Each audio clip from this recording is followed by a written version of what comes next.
Bugun mavzuyimiz har Ramazondan keyingi tutiladigan 6 kunlik ro'zaga oid. Eshitgan masalalarimiz. Eshitgan bo'lsak ham foydadan xoli bo'lmaydi, Xudo xolasa. An'om surasining 160-oyat karimasi. Astag'firullah. Man jaa bil hasanati falahu ashru amsalha va man jaa bis sayyiati fala yujza illa mislaha va hum la yuzlamun. Sadaqallohu azim. Bu oyat karimamiz sizni bizni bir xursand qiladigan Alloh subhanahu va taoloning marhamati bo'lgan oyat karima. Alloh subhanahu va taoloning bu oyatdagi mazmun shuki: Man jaa bis hasanati, kim bir yaxshi savobli ish qilib kelsa, ya'ni savobli ishni qilsa, shu savobli ishni bizni huzurimizga keltirsa, falahu ashru amsalha, bu savobli ish qilgan odamga 10 barobar misl beriladi, ajr.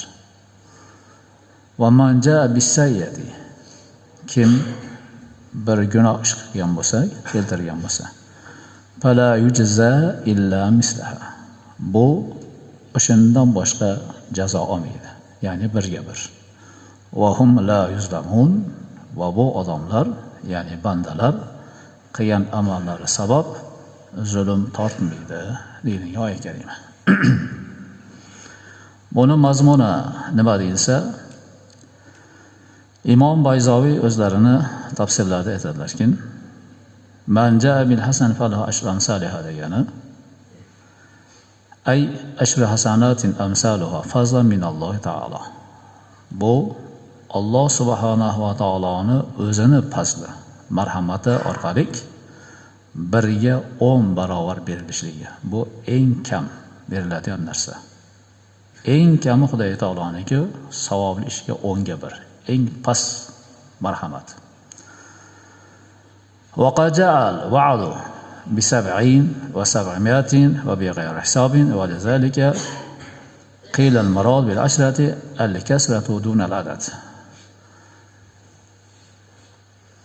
Alloh subhanahu va taoloning va'dalarida deyilyapti, Bayzoviy rahmatullohi alayhi tafsirlarida.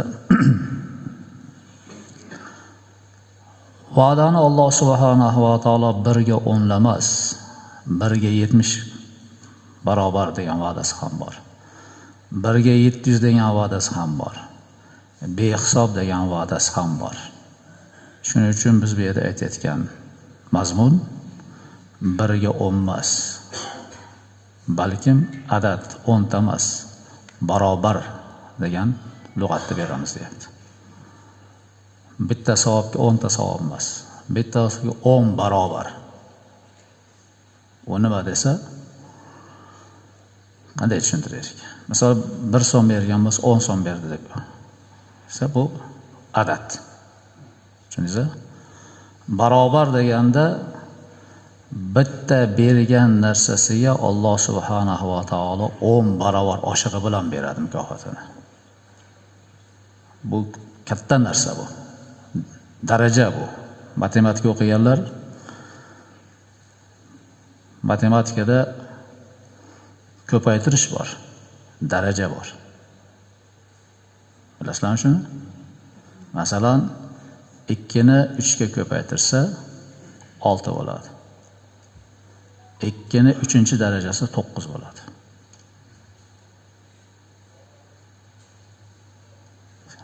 Maktab o'qimagasizlar. Tushundinglarmi? Kub qo'yadigan bo'lsa yana ko'tariladi, kubichskiy bo'ladigan bo'lsa. Kvadratlar yana ko'taradi. Bu yerda hisob Alloh subhanahu va taoloning oshig'i bilan ko'tarilish, o'zini o'ziga emas degan ma'no bor deyaptilar Imom Bayzoviy rahmatullohi alayhi o'zlarining tafsirlarida. Bizga eng kami, bizga oddiy dehqoncha qilib tushunilganda 1 ga 10 beradi degan gap ham bizga katta mukofot. Va man jaa bis sayyati fala yujza illa mislaha. Kim bir gunoh ish qilsa, shu gunoh bilan kelsa huzurimizga Alloh taolo Bunga o'sha qilgan gunohiga yarasha jazodan boshqa narsa yo'q. Demak, gunoh 1 ga 1, savob 1 ga 10 dan boshlanadi. 1 ga 1 dan boshlanmaydi savob. Savob 1 ga 10 dan boshlanadi. Tushunarli bo'ldimi? Savob 1 ga 10 dan boshlab, bundan keyin 1 ga 20 emas. Undan keyin Xudo taolo savob berayotganda hadislarga kelish bo'yicha masalan namozlikni 25 daraja degan hadis bor, 27 daraja degan hadis bor. Undan keyingi daraja 30-40 emas. Undan keyingi daraja 70 dan ketadi. Undan keyingi daraja 100 emas, 150 emas, 700 ga ketadi. Xudo taolo qo'ygan darajani o'zini miqdori bor. U 1 barobar, 2 barobar, 3 barobar siz bizga o'xshab qo'shilib ketmaydi. Alloh taolo 1 ga 10, jamoatga hadisda kelgan rivoyatda 1 ga 25 daraja, bir rivoyatda 27 daraja, keyin 70, keyin 700, oyog'ini Xudoning o'zi biladi, to'xtaydi. Bu Alloh subhanahu va taoloning sizni bizga bergan fazli. Lekin bu fazl nima uchun siz bizga berildi deyilsa, Payg'ambarimiz alayhisolatu vassalomning o'zlarini vafotlaridagi o'kinganliklarini yupatish uchun berilgan fazl.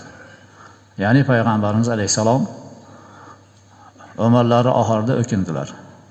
O'kinganlarida nimaga o'kingan, qayg'urayotganligini Xudo taolo biladi.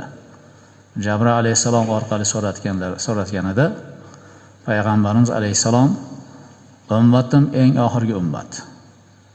Ummatimni eng uzun umri ham o'rta hisobda 70 bilan 60 o'rtasida. Mendan oldingi payg'ambarlar ummatlarini umrlari kami 100 tepasida bo'lgan. 1000 gacha yashaganlar bo'lgan.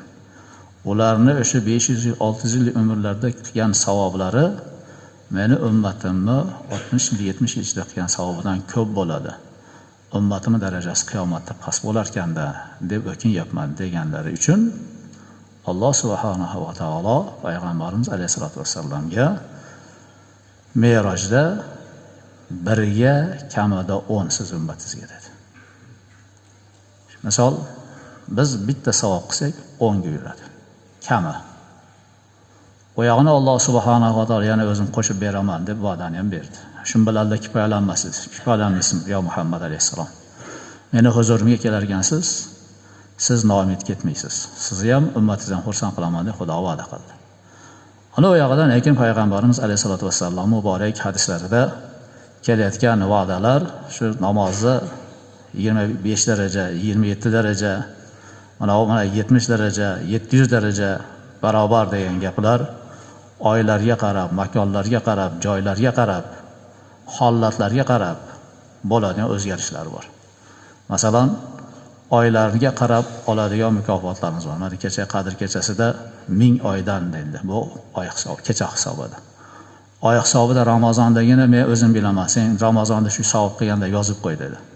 Xudo taolo hisob bermadi. Bu oy hisobiga. Kunlar bor, Arafa kuni bor, hayit kunlar bor, joylar bor.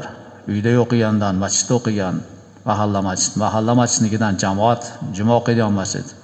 Undan Aqso, undan Madina, undan Makka joylar, makonlar hisobiga ketadigan darajalar bor. Shu darajalarning hammasini Alloh subhanahu va taolo payg'ambarimiz alayhisolatu vassalomning ko'ngillarini ko'tarish uchun berdi. Nima uchun ko'ngillarni ko'tarish uchun berildi deysa, sizga men oddiy tilda tushuntirib beraman. Kecha mana hayit bo'ldi. To'g'rimi? Endi shu hayitda kimdir bolalarini yetalab bir yerga bordi endi. Amakisinikiga bordi deylik. Kimdir nevaralarini yetalab bordi. Shunda shu amaki biz o'zimizga hech narsa bermadi. Kattamiz-ku endi misol.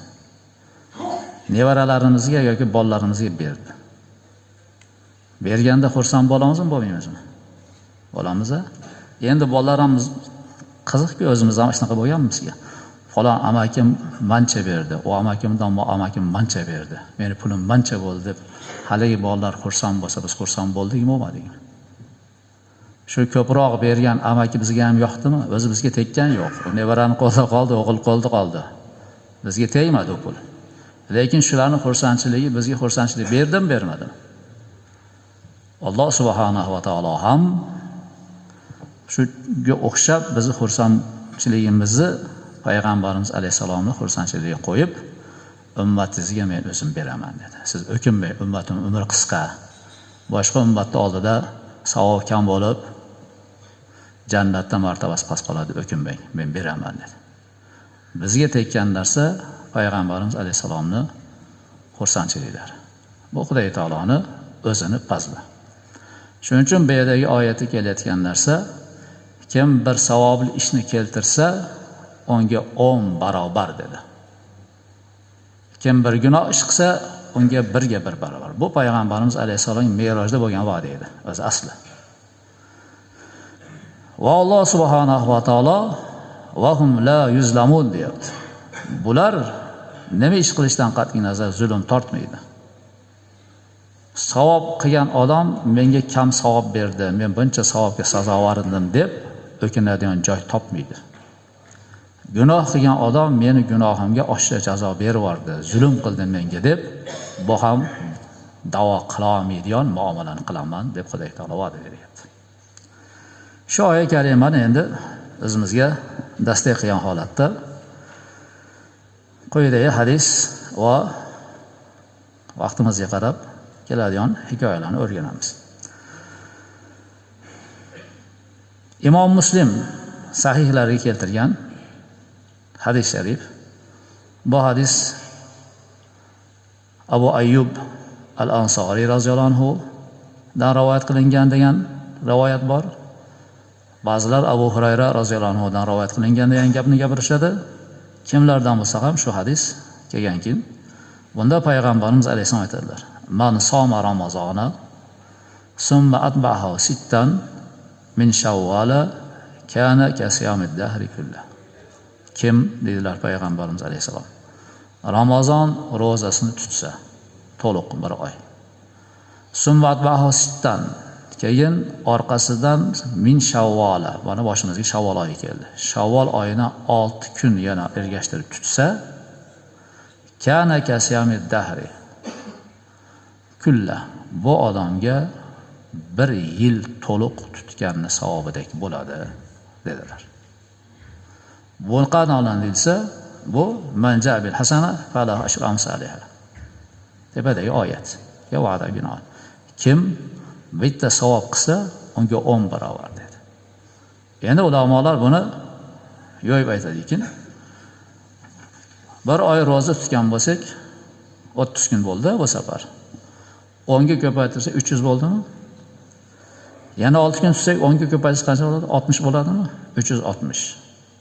Hijriy yil 355 kun, 354 kundan iborat.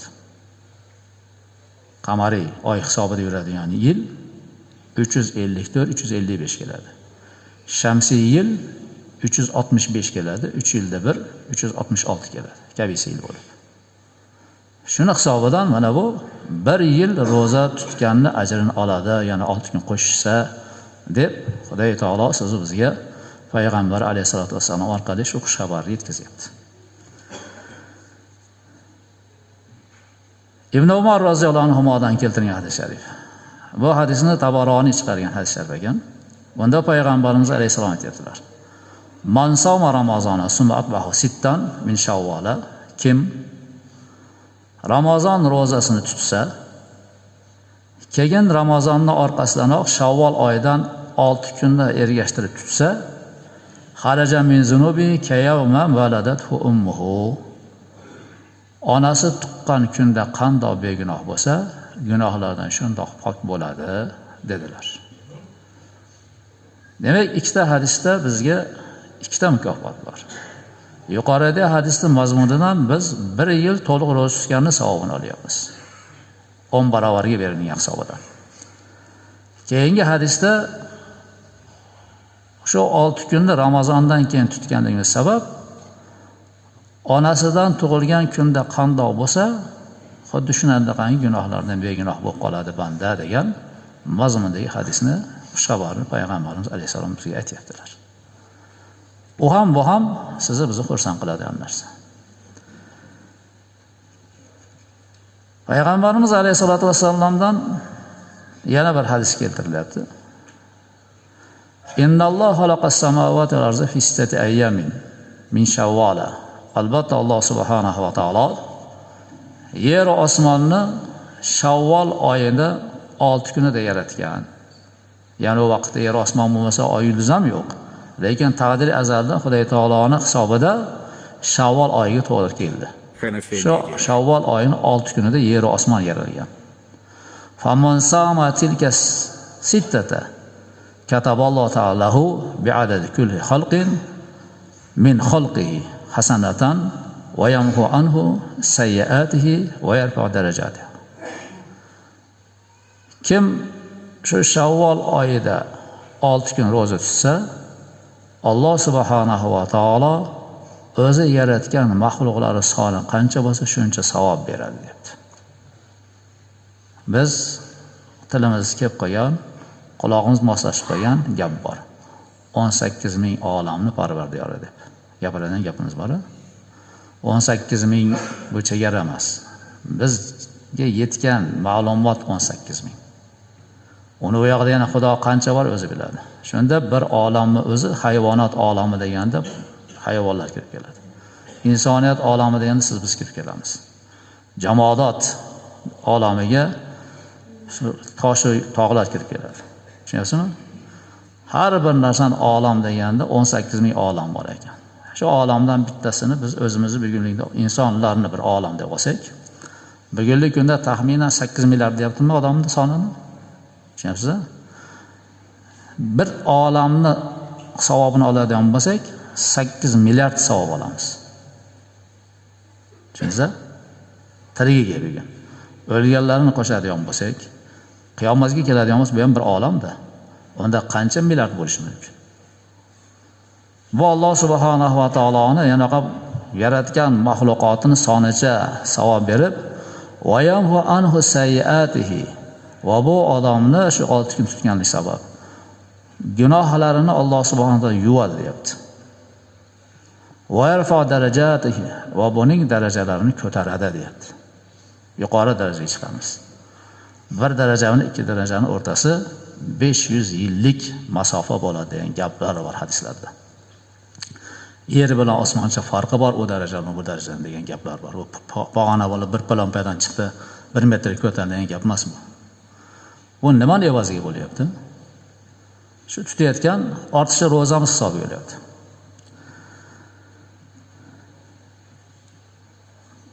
Bu nima uchun deyilsa, ulamolar yuqorida aytilgan gap payg'ambarimiz alayhisolatu vassalomning ummatlarini ham savobi ko'payish kerak, boshqa ummatlardan teng bo'lish kerak. Kim shu savobini ko'payishni xohlasa, mana shu narsalarga mahkam turish kerak. Yana buni bir hikmatini keltirib aytishyapti ekan, qiyil deb aytadi. Buni mazmuni shuki, bir odam bir daraxt eksa deydi, daraxtdan maqsad shu ko'karib meva berishni xohlaydi deydi. To'g'rimi? Endi shu meva berish bermasligi qayerdan ma'lum bo'ladi desa, ekilgandan keyin tomiri tutsa, barg yossa, shu barg kelgusi yil yana yossa, ekkanda ko'karadi, kelgusi yilga qurib qolishi mumkin-da. To'g'rimi? Kelgusi yilga ham ko'karadigan bo'lsa, demak bu ushadi degan tomir. Lekin ekkanda ko'karib turib, kelgusi bahorga kelganda ko'karmasa, bu qurigan tomir.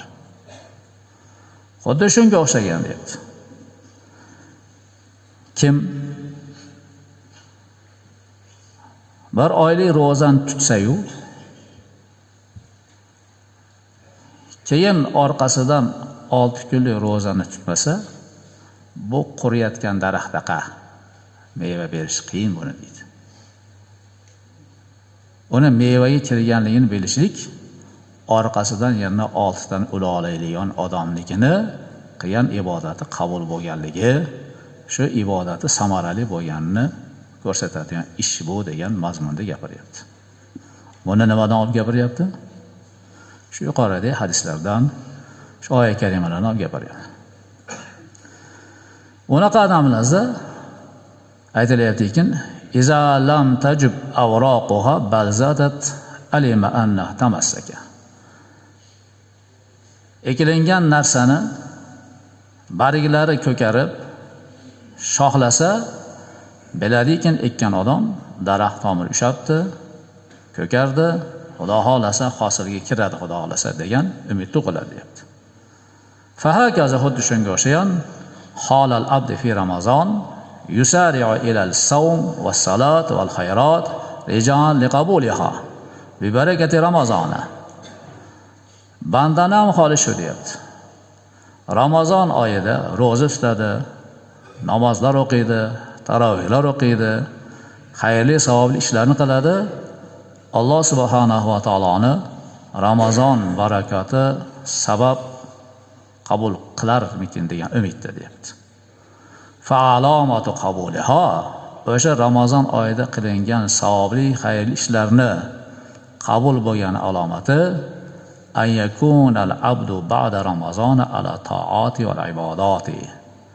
Bandaning Ramazondan keyin ham toat ibodatda qolishligi, ekilingan daraxtni kelgusi bahorda meva bergandaqa tutganligini ma'lumotni bergandaqa, buning Ramazon ro'zasini qabul bo'lganligini orqasidan qiladigan amallar ko'rsatadi deyapti.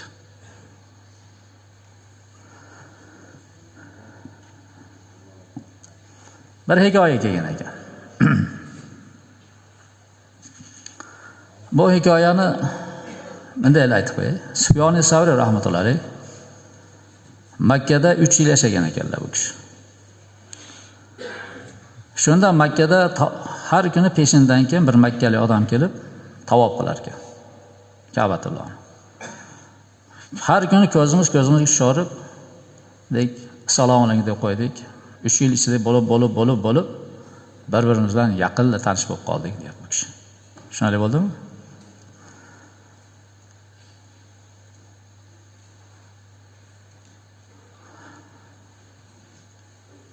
Bu odam bundan keyin yurib tanish bo'lib so'rashadigan bo'lib qoldi, ulfatlashib qoldi deyaptilar. Kunlardan bir kuni kasal bo'lib qoldi deyapti. Kasablar meni chaqirdi deyapti Sufyon as-Savri. Menga aytdikin, "Iza mittu faghsilni bi nafsika wa salli alayya wadfinni wa la tatrukni fi tilka al-layla faridan fi qabri wa bit inda qabri wa laqini tawhida hina su'al munkar va nakirin." Meni chaqirib tanish bo'lib qoldik. Ibodatda birga yurganimiz uchun meni o'ziga yaqin olib, bu odam aytdikin, agar men olamdan o'tsam, o'zing yuv meni. O'zing ko'm. Keyin ko'milgan kun kechasi meni yolg'iz qo'ymay edi. Qabrimda tuna. Menga kalima-i tavhidni talqin qilib tur. Munkar va nakirning savolidan javobidan men qutulib olay. Iltimos deb mendan so'randi deyapti.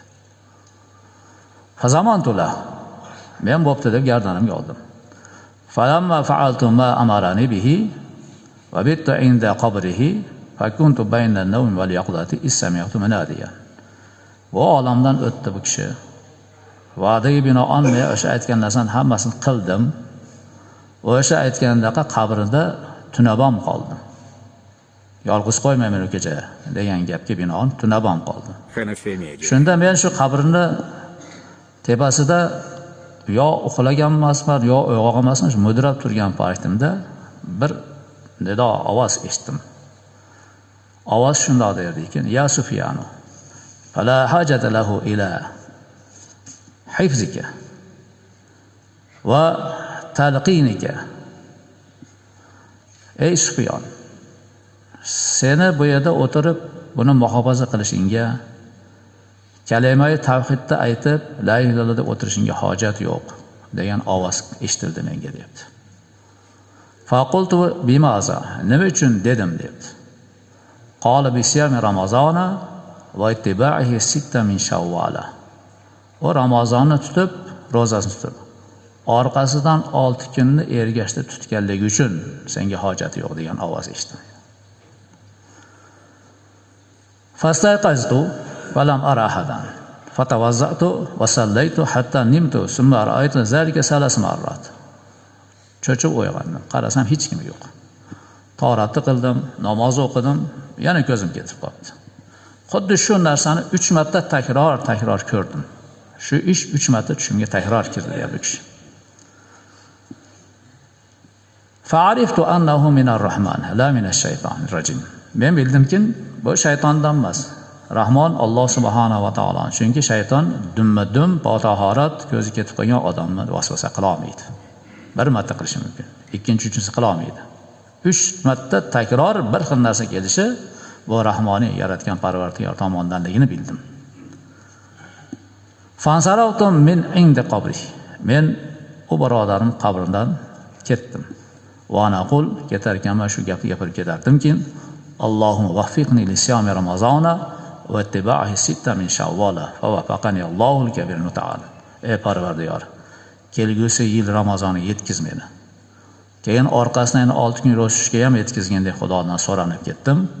Alhamdulillah, kabir mutaal bo'lgan Parvardigorim meni shu maqsadga erishtirdi, deydilar Sufyon as-Savriy rahmatullohi alayhi. Demak, bu nam ma'lum bo'lyaptiki, qabrga kirgan odam shu 6 kunlik ro'za sababon boshqa narsaga hojat qolmasligi, Xudo taoloning marhamatiga erishishi ham mumkin bo'lishiga kelib chiqyapti.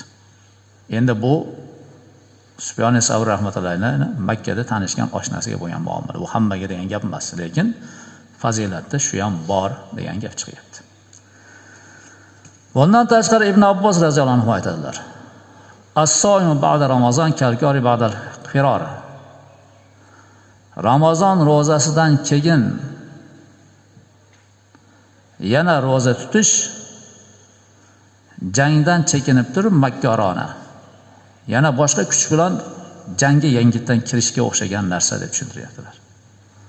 Jangdan chekingan kishi bo'lib, dushmanni parakanda qilib turib bitta hamla qilganda dushmandan g'olib keladi-yu. O'shunga o'xshagan bir usul bu deb Ibn Abbos aytayaptilar roziyallohu anhu.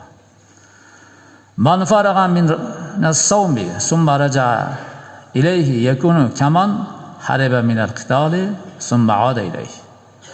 Kim ro'zani tutib bitgandan keyin ro'zadan qaytib yana ro'zaga kirish xuddi jang maydonidan chekingan kishi bo'lib turib, yana katta kuch bilan jangga kirib g'alaba qopgan odamdaqa deb tushuntirib, val murada an yasuma sitta min shawval. Maqsad Shavvol oyidan, ya'ni Ramazondan keyin kirgan oyning nomini Shavvol deyiladi. 6 kun ro'za tutmoq. Va lihaza kana Shabi yaqul, shuning uchun Imom Shabi rahmatullohi alayhi aytadilarki, savmu yawmin ba'da Ramazon ahabbu ilayya min savmi ad-dahri kullah. Ramazon oyidan keyingi bir kunlik ro'za tutmoq menga bir asr ro'za tutgandan afzal derdilar. Dahr deb asrni aytadi, lug'aviy tarjimasi. Dahrni yilga ham yo'yish mumkin. Bir osonini aytay. Bir yil ro'za tutgandan ko'ra Ramazondan keyingi bir kun ro'za menga yaxshi deb Imom Shafiy aytar ekanlar.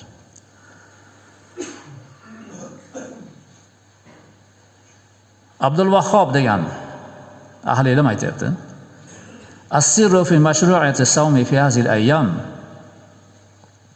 Bu Ramazondan keyingi 3 kundagi ro'za tutishning siri, shariatlashtirilgan siri sabab anna an-nafsa rubbama aqbalat bi himmatiha ala shahawati fi yawm al-eid wa hasala laha fihi shay'un min al-ghaflati wal hijabi.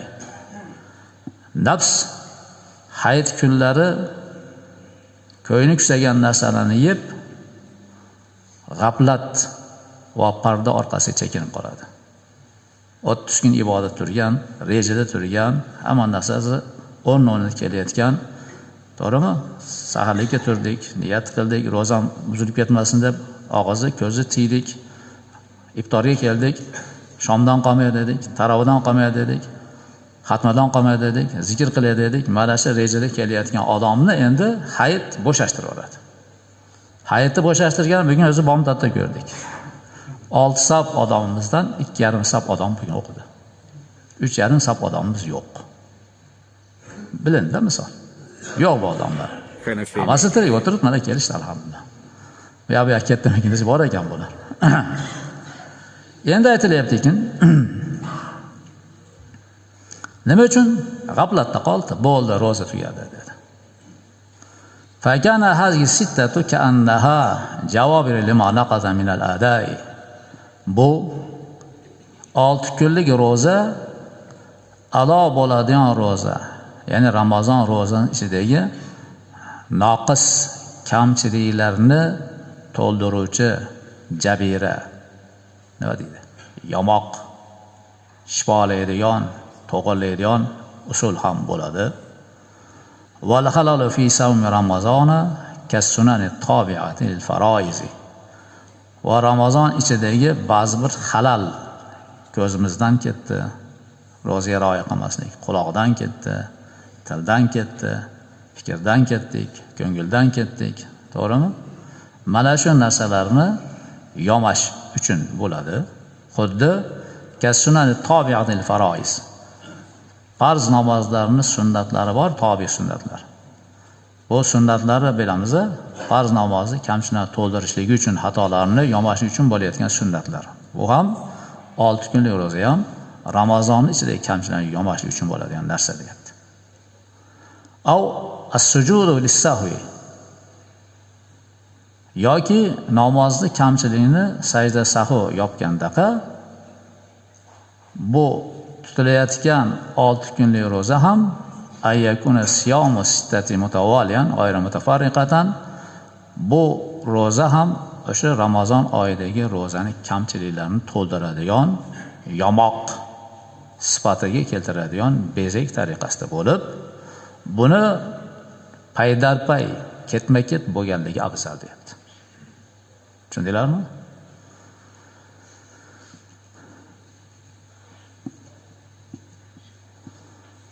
وقد قال بعض العلماء المحققين وزمرة الواصلين. Ulamolarimiz muhaqqiq har bir narsani tak-tagiga yetadigan, ergashsak dastak bo'lib ushlashga arziydigan ulamolarimizdan ba'zilari aytgan ekanki, al-afzalu an yakuna siyomu sittati mutawaliyan g'ayra mutafarriqin. Farq. Bu 6 kunlik ro'zani paydarpay bo'lgani yaxshi, bo'lmaganligi yaxshi. La'anna al-mutawali aqrabu fi jala'il batini min al-mutafarriqati. Chunki paydarpay dumba-dum ketma-ket bo'lganligi ishni jilovlash, sayqallash, yaltirash, poklashiga yaqinroq bo'ladi. Bu nima deyilsa, masalan, haligi yoshligimizda ko'chada o'ynab qo'llarimiz yorilib ketadi-yu. Bir kun sovunlab yuvib qo'yib, keyin tegib qo'ysa, shu yoriq turaveradi, to'g'rimi? Har kuni ayollarimiz rahmatli yuvib, vazinlab, gelsinlab tursa, paydarpay 2-3 kun. Qo'l joyiga kelib qoladimi? Bu ham xuddi shunga o'xshaganlar narsa deyapti. Bir kun tutib, bir kun tutmasang, 2 kun tutib, 1 kun tutmasang, mashina bo'lgandan ko'ra dumba-dum paydarpay borsa, bu foydaliroq bo'ladi deyapti. Tushunarli bo'ldimi? Said Alizoda aytar ekanlar: "Yanbaghi fi sawmi hadhihi ma yanbaghi fi sawmi Ramazon, bal huwa ashaddu minhu, li'annaha jawabir wal kalamu fil afzaliyati." Bu 6 kunlik ro'zada ham Ramazonda nimaiki narsa talab qilingan bo'lsa, aynan shu narsalar talab qilinadi. Tarovih namozidan boshqa. Shu saharlik, o'sha vaqtiga rioya qilib, tong ottirmasdan og'iz bekitish va shu iftor vaqtiga kelganda, shu vaqtida og'iz ochishlik, shu narsa talab qilinadi. Bu nima uchun desa, li'annaha javabir. Ramazon ro'zasining ichidagi kamko'slarni to'ldiradigan, to'ldiruvchi bo'lganligi uchun sifati ham o'ziga o'xshash kerak. Masalan, kiyimimizni bir yeri yirtilib qolsa, shunga yamoq solish uchun oq ko'ylakka qora materialdan yamoq solmaysiz-ku, to'g'rimi? O'ziga o'xshagan narsani olib kelish kerakmi? To'g'rimi? Xuddi shunga o'xshagan, o'ziga o'xshagan usulda olib kelasan bu ro'zani ham. Chunki Ramazon ro'zasiga yamoq kelyapti. O'ziga o'xshagan usul bilan kelasan deyapti. Wal kalam fil afzaliyati. Biz gapirayotgan gap afzallikda. Fa in farraqaha va akharaha an awail ash-shahri hasalat lahu fazilat ittiba'i. Agar deyapti, bu ro'zani deyapti, farqlab tutsa, paydarpay 6 kun tutmasdan 1 kun tutib 2 kun dam olib, o'sha oy ichida tutib bersa ham, yoki bir 3-4 kun o'tkazib turib o'rtada tutib qo'ysa ham, yoki oyning oxiriga tutib qo'ysa ham bo'laveradi. Biz aytayotgan gap shu orqasidan dumma-dum tutsa savob ko'proq bo'ladi demoqchimiz. Afzalligini aytdik xolos. Bo'lmaydigan gapni gapiramiz deyapti. Bu yerda endi siz bizga kenglik chiqdi-ekin, imkoniyati bor odam paydarpay 6 kun tutsa yaxshi. Mana masalan, bugun tutganlar bor. Bugun tutolmaganlar ertadan boshlasa, narigi juma xudo xolasa hayit bo'laveradi, ya'ni haqiqiy hayitga aylanadi lekin. Yo'q, ishim bor edi, ustaman, ahvol ko'rmayman desa, misol dushanba kun tutadiganlar bu oyda 4 dushanba bo'ladi-da. To'g'rimi? Har dushanbani hisoblasa, oy chiqib ketmasa, yana shuni ikkita qo'shib qo'ysa 6 bo'ladi. Ya menga o'xshagan ras, Xudoga haqqim o'tib ketmasin deydiganlar bo'lsa, dushanba payshanba tutaman desa, bu bir oyda 4 hafta bo'ladi, yo'q bo'lmasa 2 kundan 8 kun tutib qo'yyapti. Bu ham bo'laveradi.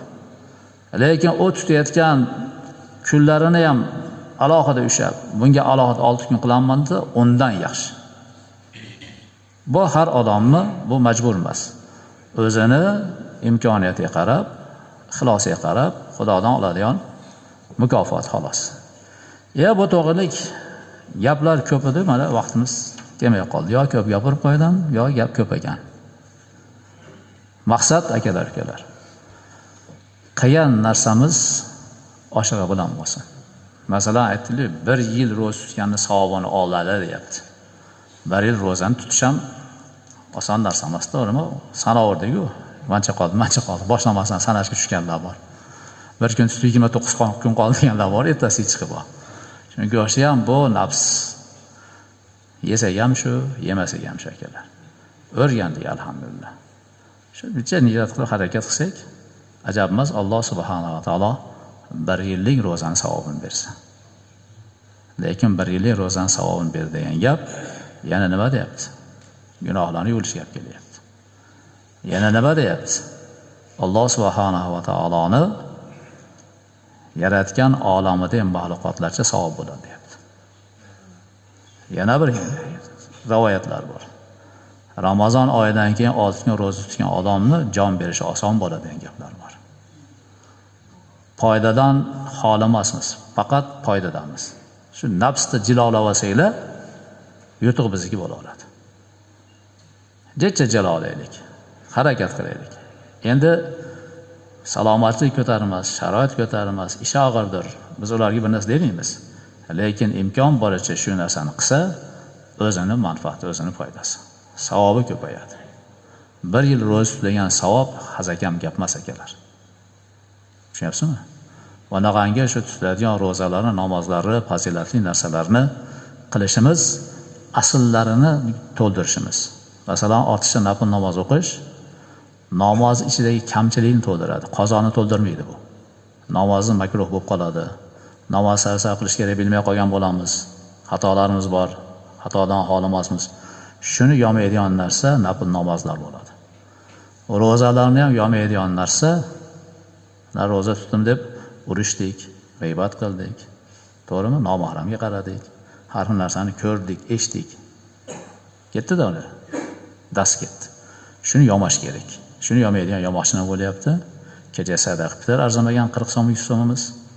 Mana shu narsalarni Xudo yomaydi. Maqsad Allohniki. Bandam mukammal ajr olsin deyapti. Fazlini beryapti Xudo taolo.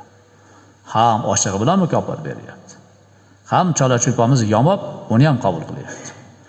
Shuncha mehribonlik qilayotgan vaqtda ham dangasalik qilib, yo o'zini to'ldirmasak, yo sifatini joyiga qo'ymasak, lekin lekin o'zimiz qiynalib qolamiz. Shunga o'xshagan zakotlarni beramiz. Zakotlarni kim qancha beryapti o'zi biladi. Shu nafl sadaqalar bor, xayr ihsonlar. Shu zakotlarni kamiga yomoqchi bo'ladi. Tushunyapsizmi? Nimaiki ish bor, namoz bormi, ro'za bormi, zakot bormi, haj bormi, farz bo'lgan narsani yomaydi. Agar asli bo'lsa. Asli bo'lgan haj yo'q, 100 ta umra qiling, bitta hajjiz o'rnini bosing, farzini bosing. Tushunyapsizmi? Asli ro'za yo'q, umringiz nafl ro'za o'tsin, bu yomoqqa yaramaydi. Chunki bir qop yomog'ingiz bor. Yomoqdan kiyim tikish mumkinmi? Tikilsa ham o'xshaydimi, o'xshamaydimi? O'xshamaydi, to'g'rimi? Shunga o'xshagan nafl namozi ko'p u asl namozi bo'lmasa, farzi bo'lmasa. Nafl ro'zasi ko'p u asl farz bo'lgan ro'zasi bo'lmasa. Nafl xayr ihsoni ko'p u asl zakoti bo'lmasa. Umrasi, nafl haji ko'p u asl haji bo'lmasa. U yomoq ko'tarilgan asli yo'q narsaga o'xshagan narsa. Yana ham tushunmaydigan bo'lsanglar, uy yo'q, aboyini ko'tarib yuribdi kraska bilan. Foyda beradimi, bermaydi aboy kraskalar? Uy yo'q o'zi. Bermaydi. Demak, o'sha asos bo'lgan narsa, farz bo'lgan namoz, farz bo'lgan ro'za, farz bo'lgan zakot, farz bo'lgan hajni qilsak, buni bu yoqda shunga o'xshagan kelayotgan amallar o'shani kamchiligini tuzaydigan, bezak mustahkam qiladigan narsaga aylanadi. Qancha kerak bezagi chiroyli bo'lsa, xaridori kuchli bo'ladi, to'g'rimi?